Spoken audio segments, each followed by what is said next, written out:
How do you Star Trek in the quiet times? Yep, it's Trekland Tuesdays, number 421, with me, Dr. Trek Larry Nemecek, coming at you here from the heart of Trekland through Portal 47.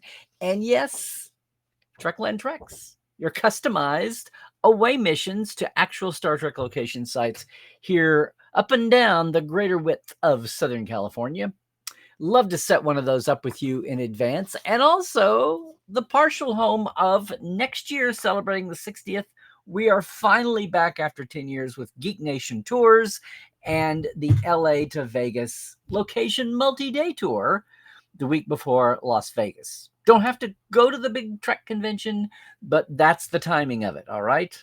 You want to check that out at geeknationtours.com, or there's a link at larrynemecek.com. And it is another Tuesday here at Trekland Tuesdays Live. I've got to say, kind of the quiet times here, right? That's what, when there's nothing else happening, you talk about how there's nothing else happening. And I can't let you down. We've got to have Tuesday Trekland here. I just appreciate everybody being here, though, especially in a time like this. And I say that, I don't know if we're all feeling, I try not to talk about this too much because it's in our face, it's in the air. We've gone from a lot of overarching Trek topics of all levels, everything from what's coming up on the next show and why, to who's running Paramount, to what the hell is streaming anyway? Is it any good? There's so many Trek and Trek adjacent things to keep up with these days, besides just, I don't know, the shows, the plots, the characters, the canon, the ship porn, you name it. What our past and present celebs are doing, it's all part of Trek fandom. And it just feel like a little bit of a lull. Now, I say that as in saying that the Khan audio drama, don't just call it a podcast. It's incredibly well produced, well made. I say slickly made, and I mean that in a good way. With the original score, sound effects, they're wombling on down to the end of their 9 episodes. I think 7 dropped this week. We'll talk about that when it's all out there, said and done. A lot of folks are enjoying being pleasantly surprised by the quality. That's of the look at who's writing it. It comes from Nick Meyer's story. It's David Mack there and Kirsten Beyer. But it's very well produced. I said a few weeks ago, why not be canon? It's canon in a vacuum until something else comes along.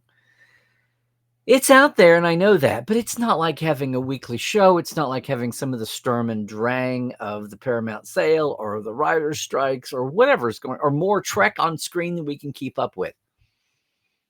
It is. It's one of those kind. Excuse me. Don't let me forget. Yes, the Scouts are out there. The Scouts are there too.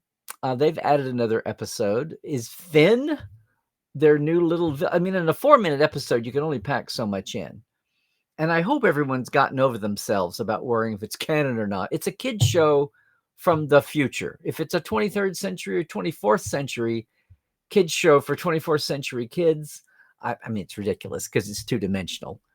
If it's entertainment for young people in that time, it'll be holographic at the least. I know.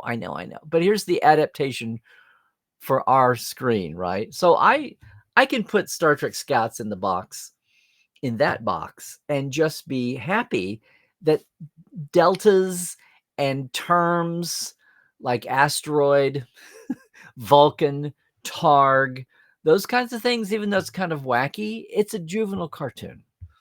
And some of that is permeating 3-year-old and 4-year-olds' consciousness. That's all we need. Just let's get off of our hyperness, okay?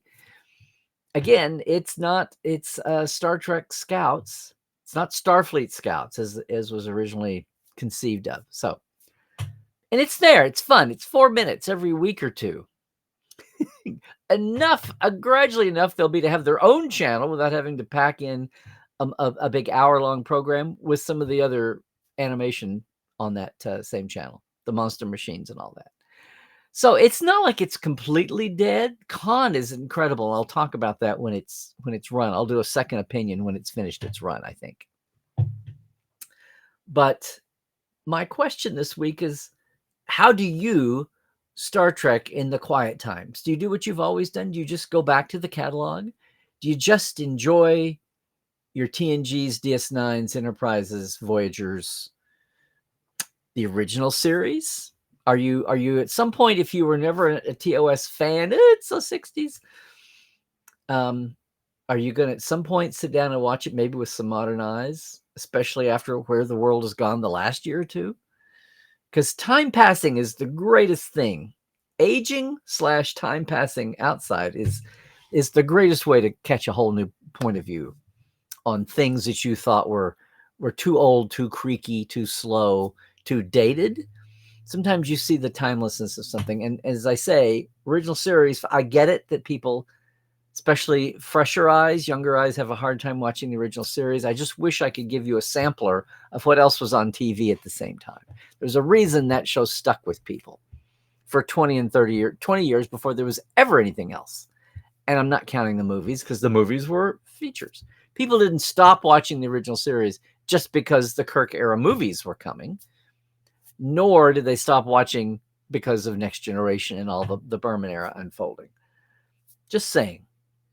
At the same token, I feel the real need to sit down and start doing a Discovery rewatch, talking about how the passage of time alters our perception, point of view. Yeah, really want to do that at some point. But, that's very passive. That's you and a screen, or you and one or two loved ones and a screen. I don't know. It is quieter times. Now, look, we're heading into Halloween. Which is the original holiday season for so many folks. All you cosplay adjacent, makeup adjacent, Goonie. I totally get it. It's in the family. I know. The best time of year is Halloween for a lot of folks. So I know things are ramping up and getting crazy busy. And look at us. We're here 10 days away. And then, the traditional. I know Canada, you've had your Thanksgiving already. But here in the States, it'll be that. And then for a lot of the world, the Christian world and the Christian adjacent world who give gifts, then you've got the end of and our Jewish friends. I'm not trying to rule anybody out. December tends to be the big distraction month, whatever you celebrate, whatever your flavor is. And the end of the year, the Gregorian calendar, your New Year's. So on one hand, it's a good time to be a little down. And we know that Academy, things are going to ramp up in January. The world will all be talking, debating, criticizing, defending, celebrating, yawning, whatever tack it takes. Academy will finally be here in January and keep us occupied for 10 weeks. So if there's not a lot of Star Trek happening, and those who have the bandwidth still are enjoying con, okay, fine.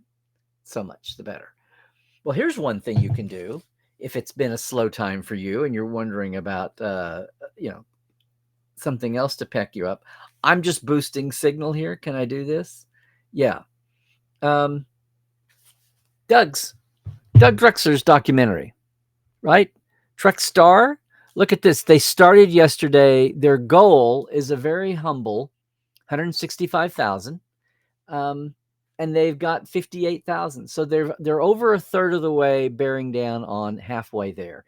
2 days in out of their month. So I just want to give a shout out. We're going to have Doug on the Trek Files coming up in our run of guests. And all we can do to help out Doug and director Jason Smith is a good thing, because he's recording a lot about, in living his life, he's recording a lot about Trek history, but also, everything else he's worked on. Galactica, the movies, the Dick Tracy, just the life of the 70s as a fan, and into the 80s, into the 90s, into today as a fan pro, and bridging that, and how much fun, and the incredible lineup of people he's worked with and known. So big shout out there to Doug. Trek Star, you can check it. It's a legit Kickstarter. So yeah, just Google Doug Drexler Kickstarter, and it'll pop up. I urge everybody to jump over and get there. And it's a healthy bunch. They're bearing down on 60,000 out of 165. So closing in 3/8, closing in on half. That's awesome. That's awesome. Just so, and there's a lot of material. There's a lot of good clips and video and sneak peeks. And Doug's crazy guy anyway, who will share and passionate as long as the day is long. And no better person deserves. And his memoirs are coming next year, as a matter of fact, which were in the works before the documentary and weren't part of the same project altogether. So there's that, but there's that kind of activity is happening in and around. And I mentioned the holidays. If you're of a gift-giving mood, it's October. There's a lot of cool licensees. There's a lot of Etsy makers. There's fan artists. I mean, without such a dominant Star Trek machinery behind the studio walls, and with so much at Paramount kind of in flux, but just the way things have evolved.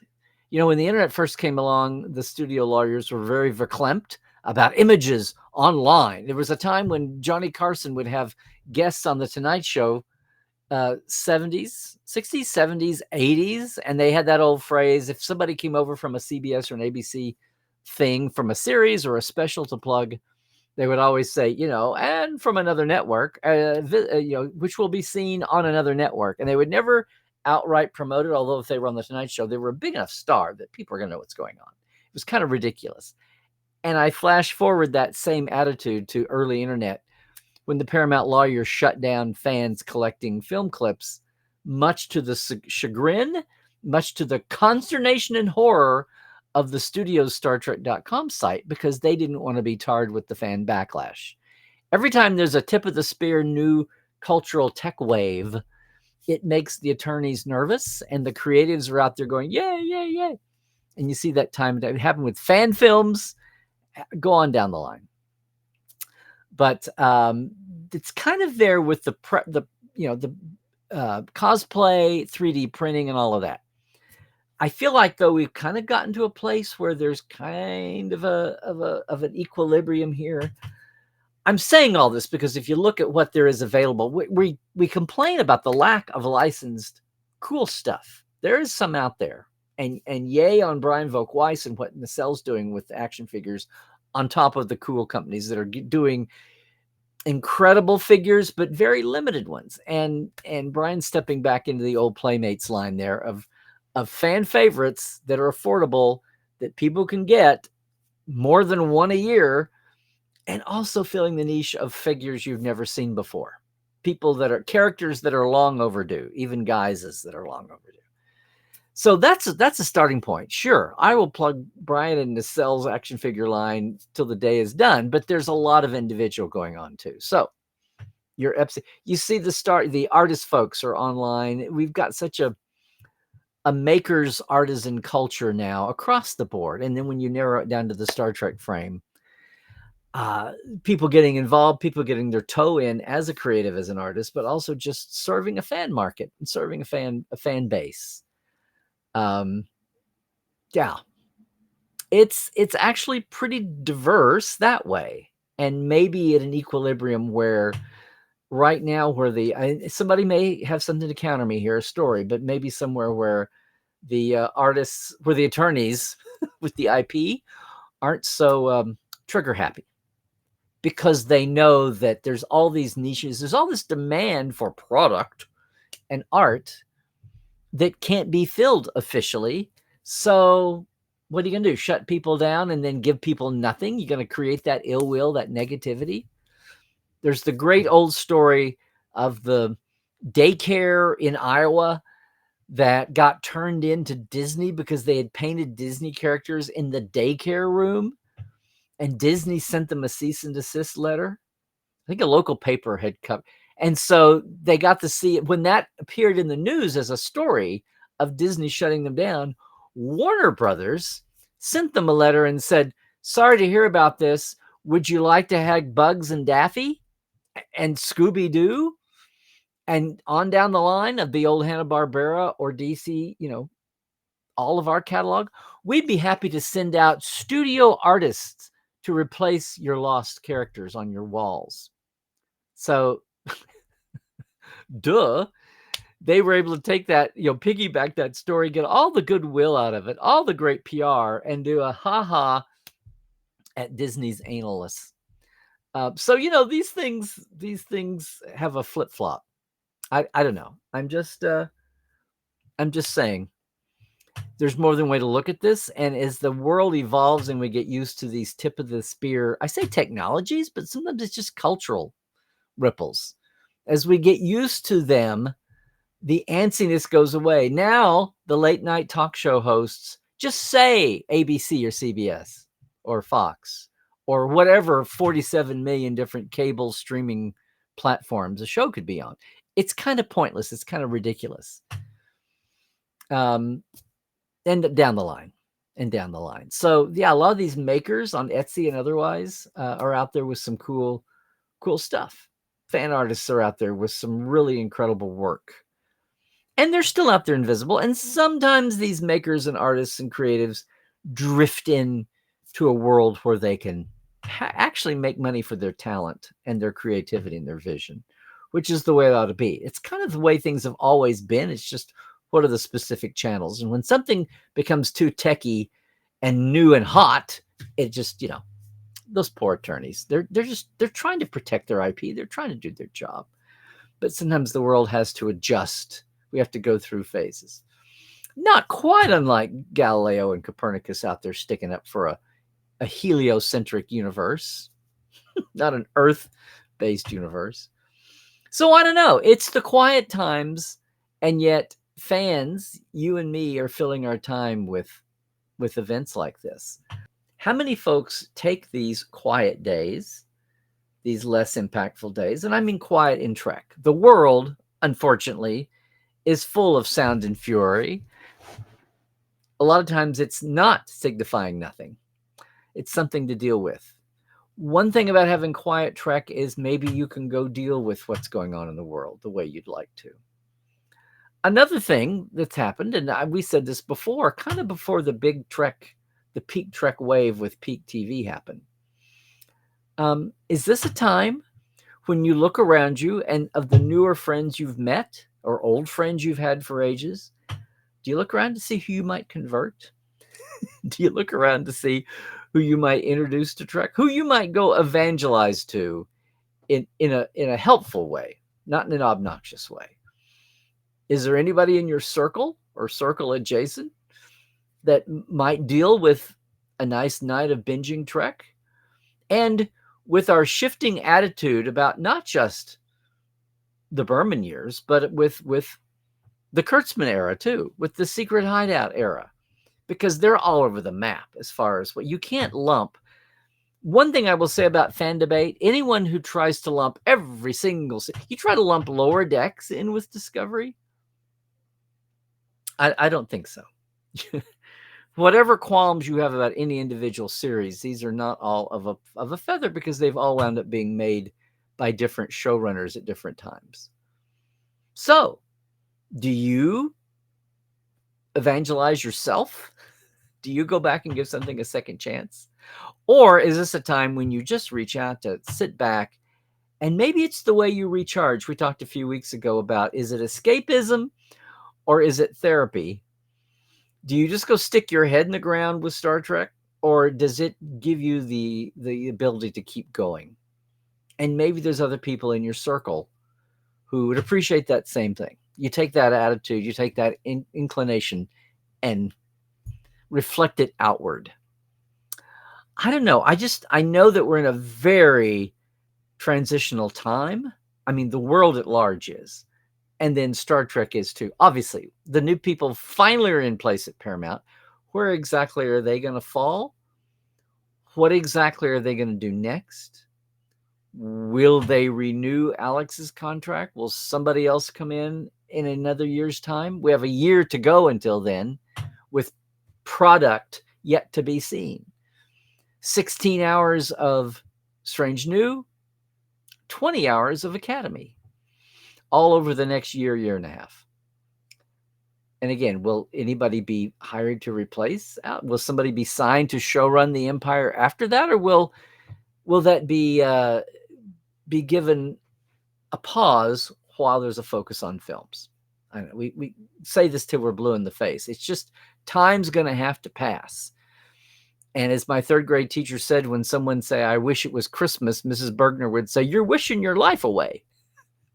I am not wishing my life away to get through these 36 hours of remaining trek. I just know that it's one of those times when you can peek around the corner. You can see what's on the horizon. You can't help but wonder about that, especially when none of these remaining 36 hours are in our face right now. This perspective will change with the coming of a new year. I hope some things might be a little bit differently viewed and perspectivized, but if nothing else, finally Academy will be out and we'll see how we stand on it. But right now, right now, is this a time to focus on other things, or is it a time to take stock and be quiet with your trek in different ways? Or maybe reach out for other folks. I feel like next year, obviously it's the 60th. People are so not bored right now. People are laying low, recharging, re-energizing. Apparently the 60th is going to be a much bigger deal, and I'm comparing it to the 50th purely on numbers. I should get in line with the folks who see it as it's been 10 years since we had a huge party. We should do it. So who am I to get in the way of a party? So yay, go for it.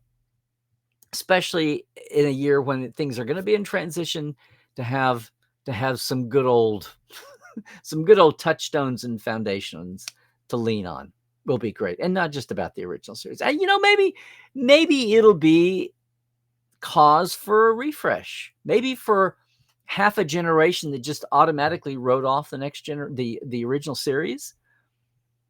Maybe for that half a generation, maybe generation by now, that wrote off the original series, maybe it'll be a time to refresh and get in the context of the 60s and get in the context of when there had been no Star Trek before. How revolutionary was this little series that broke the mold? It's so easy in hindsight to go, oh yeah, it led to everything that came later. It broke the mold. Well, why? Why did it reach out and grab people? People who lived in a troubling time, people who thought they had existential threats to deal with, whether it was Vietnam and the draft, or pollution, or civil rights, women's rights, rights of folks who weren't even uttered in public at the time, and pollution, and go down the list. War and peace, economic instability. Yeah. What was it about this show that grabbed people by the lip? And it was an activist time that people were already protesting other things. They felt very activist and Star Trek breaking the mold for everything in pop culture, from fan ownership to telling the makers what they wanted to see, and then demanding that a dead little show come back and not go away. You're just measuring wrong. You obviously missed the boat about what's popular and not, powers that be. And kickstarting the way, little K, kickstarting this whole fan ownership genre media. It's not the kids, the nerd kids in the closet. They're coming out, and then Star Wars. Star Trek begat Star Wars. And then we're off to the races. Maybe it will be a year celebrating the 60th that becomes a reexamination of some of those attitudes by fresher eyes and younger eyes. Maybe that'll be a mission that somebody undertakes. Maybe somebody will find a way to do a YouTube show or an hour and a half documentary. No, I'm not vague-splaining here. I'm literally brainstorming on camera, and I'm just thinking, if I don't have the bandwidth for that, I wish somebody would take that on. Maybe some of these podcasts where we have the format is an oldster and a younger person, whether they're related or not. And no, I'm not talking about Cadet Alice. We just have fun. I'm talking about really where the spotlight is on older and younger eyes rewatching older series. Something of that tone, only in a packaged, edited way. I don't know. Maybe that would get some new, as we look at maybe the last big anniversary where we have the last of the folks from the original series and the first generation with us to talk about it firsthand. Maybe it's time for that. Maybe somebody out there will get on that bandwagon. So I don't know. How do you Star Trek in the quiet times again? Like now. I had just a simple look around. It's a simple time. I guess I should ask the question, what are you doing Trek for Halloween? For your legitimate cosplay, for your mundane mainstream cosplay day? Yeah. Maybe that'll be next week. But for right now, that's my question. How do you Star Trek in the quiet times? So, hey, look, if you're watching this later on YouTube, great. Please keep up the conversation. Answer the question. Go there, would you, in the comments below? And maybe you could watch us live on a Tuesday. It would be great if you could sometime jump in on YouTube and join us on live at 1-ish Pacific, 4-ish Eastern. That's 9-ish UK time, 10-ish Central Europe, except for the overlap week that's coming up next. I know. And if you are watching us on YouTube, don't forget to like and subscribe, ring the bell, do all the things, would you? And share us around. Love that. I did get into YouTube late. It started off just being the free server for your blog videos. And here we are today, 15 years later. Yeesh. That's scary to talk about. But thanks if you're watching us later. Please sound off. But if you are leaving us now on YouTube, please come back, subscribe, check out everything at Trekland. And most of all, would you just give out a shout out to all of these folks before we leave? These are my Patreons. And I want to thank our TTLers, our Trekland Tuesday livers. So yeah, thanks to Chuck A., James Kerwin, Diana Hopkins, Albert Gunnjonson, Lawrence Todd, Chris Jiggins, Mitch Keith Rombach, Josh Patton, Pranakasha Productions, and Comedy Forecast. And then our live wires. Hey, that's J.R. Poole, Gary Williams, Robert McLean, Byron Bailey, Donna S. Runyon, Brandon Coles, Dave Gregory, Jesse at Crusher Convo, Chris Garris, and Casey Shafsky. What are the TTLers and the live wires? That's my very, very simple Patreon terms for our $5 people a month and our $10 a month people. Patreon.com/Trekland Live. It's a shout out. And yes, I know I never did fix the link to the old interviews. I need to do that. It's a quiet time. I'll try to get on that this week. Quiet in most of the ways, I should say. Otherwise, what else is today? Well, it's a Tuesday twofer. And you guys know that means the Trek Files is up new. Boy, we had a fun one this week. What was the fun one this week? We found a writer for Next Generation who you don't know because he never had a script produced. But he was there in the first year, in the Chaos on the Bridge year. Cash Edwards sold a story that was not produced. He pitched another one that they loved and still yet didn't make because it was too expensive. It's just kind of I'm so glad he's with us to talk about it. He was a good friend of Herb Wright, who is another one of those early instigators on Next Gen that we didn't get to know. I met him a couple of times, didn't get to interview him. It's just a really, really obscure week. Obscure and fascinating, I want to say, to hear about that window of 1986-87 again from someone who you do not know and has no IMDb screen credit with Star Trek and yet can talk on and on and on about it. That's the Trek Files this week, right? At thetrekfiles.com, also where fine podcasts are sold, but trekfiles.com will get you the documents of the week, which we're the only podcast with paperwork. Yay! With homework, I should say. Yeah. Otherwise, gang, you know where to find me around the socials, right? Larry Nemecek is Twitter, Blue Sky, also our, YouTube again, but also on Instagram and Facebook.